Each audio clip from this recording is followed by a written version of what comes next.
You are all welcome to this video. जैसा कि आप जानते हैं कि a series of वीडियो हम लोग अपलोड करने जा रहे हैं या कर रहे हैं CA PFAC एग्ज़ाम के लिए। इसमें सबसे पहले एक परिचय इंट्रोडक्टरी वीडियो अपलोड किया गया है। उसके बाद प्रेसी आप कैसे बनाएं, कैसे करें, इस पे एक वीडियो अपलोड किया गया है। आज CAPFAC 2023 का पेपर 2 जो था उसका ग्रामर सेक्शन डिस्कस करना चाहते हैं। इस ग्रामर सेक्शन में केवल आपको उत्तर ही नहीं पता चलेगा बल्कि आपको कॉन्सेप्ट बिल्डअप करने का भी अवसर मिलेगा। आइए क्वेश्चंस को देखते हैं। Question number 6C of paper 2. All the questions are based on grammar.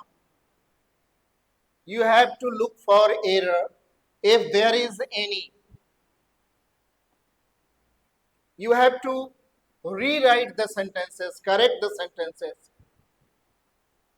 correct the following sentences without making any unnecessary changes. बिना अनावश्यक परिवर्तन किए इन वाक्यों को शुद्ध करना है। Let us have a look at the first sentence. Everyone except the 5 boys have reached the station. हर कोई, केवल 5 लड़कों को छोड़कर अपने लक्ष्य पर, गंतव्य स्थान पर पहुंच चुके हैं। सबसे पहले सब्जेक्ट को देखते हैं। Everyone is the subject. Have is the auxiliary verb. Reach is the main verb. जैसा कि आप जानते हैं कि everyone, each, everyone, either, neither इत्यादि शब्दों के साथ, डिटरमाइनर्स के साथ, इनडेफिनिट प्रोनाउंस के साथ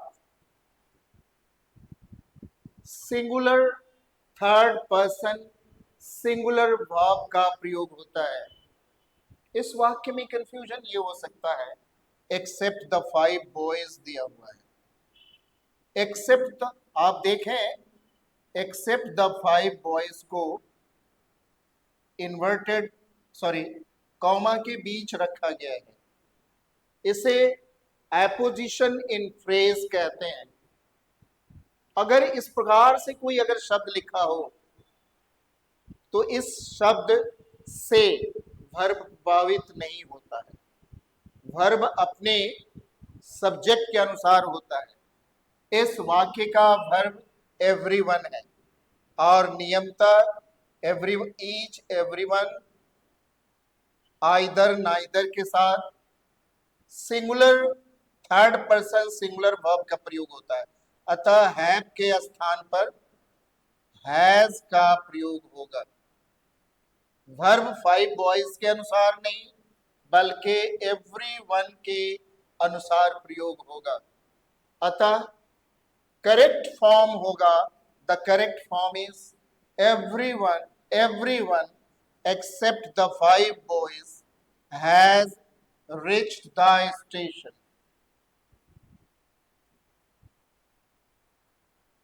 Let us move on to the next question. Unless he does not return the library books, जब तक वो लाइब्रेरी की पुस्तकें लौटाएगा नहीं, he will not be relieved from service, तब तक उसे सेवा से छुट्टी नहीं मिलेगी।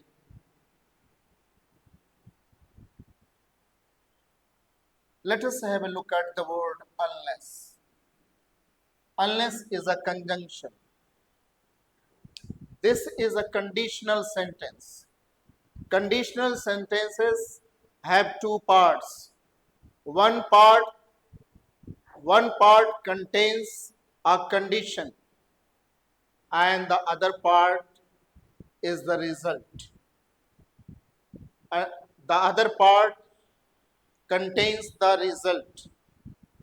In the first part, we have the, the conjunction unless.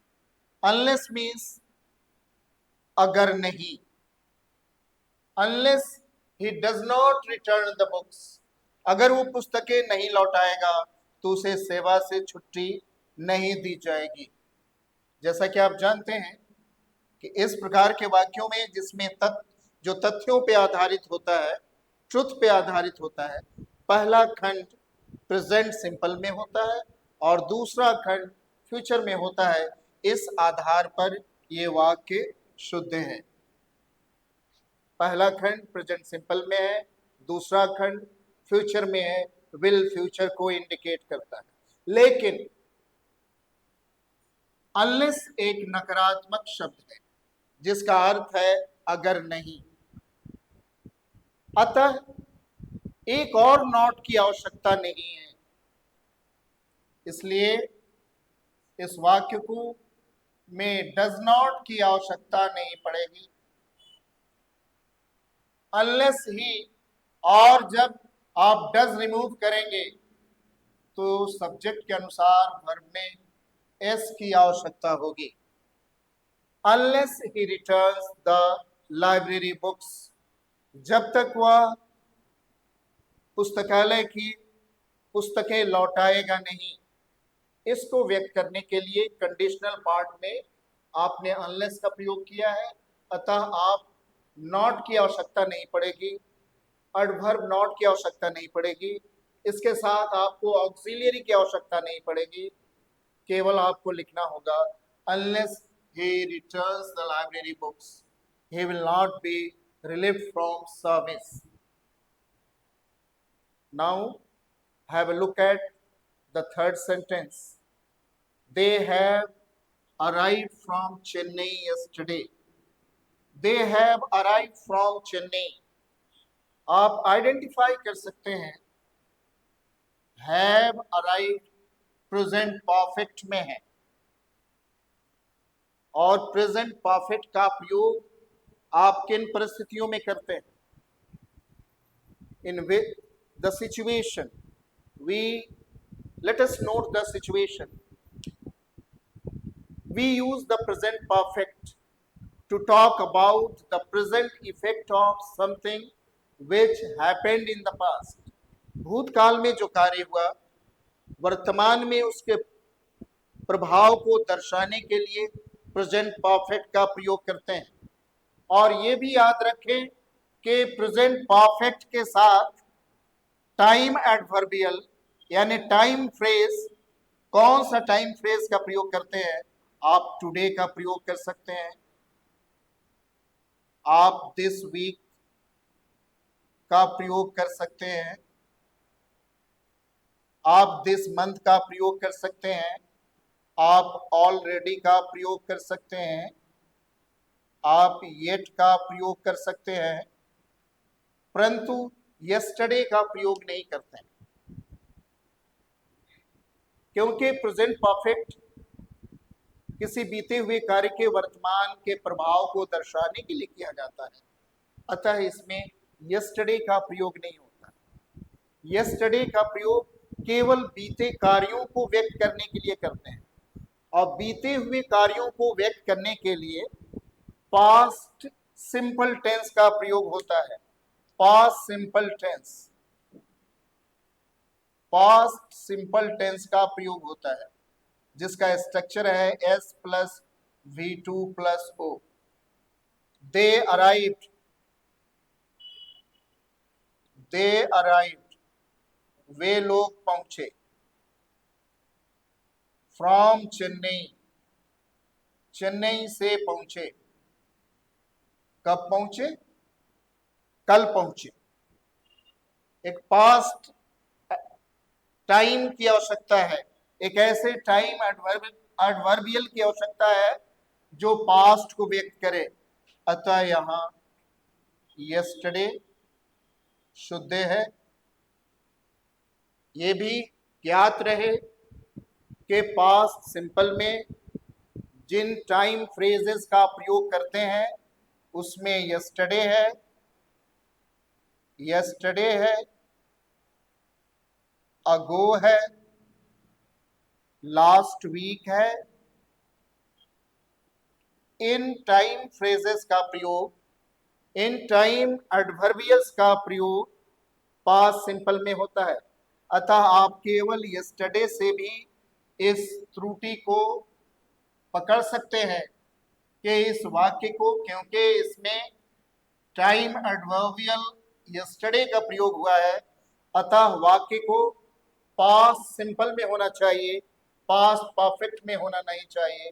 अतः आपको लिखना पड़ेगा they arrived from Chennai yesterday. Move on to question number 4। Your answer is replete from errors. Hindi होगी आपका उत्तर गलतियों से भरा हुआ है। रिप्लीट का अर्थ होता है भरा हुआ, रिप्लीट का अर्थ होता है भरा हुआ, लेकिन रिप्लीट के साथ शब्द फ्रॉम का प्रयोग नहीं होता है। रिप्लीट के उपरांत, रिप्लीट के साथ प्रेपोजिशन विद का प्रयोग होता है। हमें इसे रीराइट करना पड़ेगा। Your answer is replete with errors. तुम्हारा उत्तर गलतियों से भरा हुआ है। रिप्लीट फ्रॉम के स्थान पर रिप्लीट विद का प्रयोग होगा।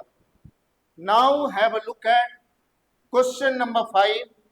The book is missing from my room from yesterday. कल से ही ये पुस्तक मेरे कमरे से गायब है। यानी समय अवधि की बात हो रही है। जब समय अवधि की बात होती है, यहाँ पर इस वाक्य में वर्ब इज का प्रयोग किया गया है।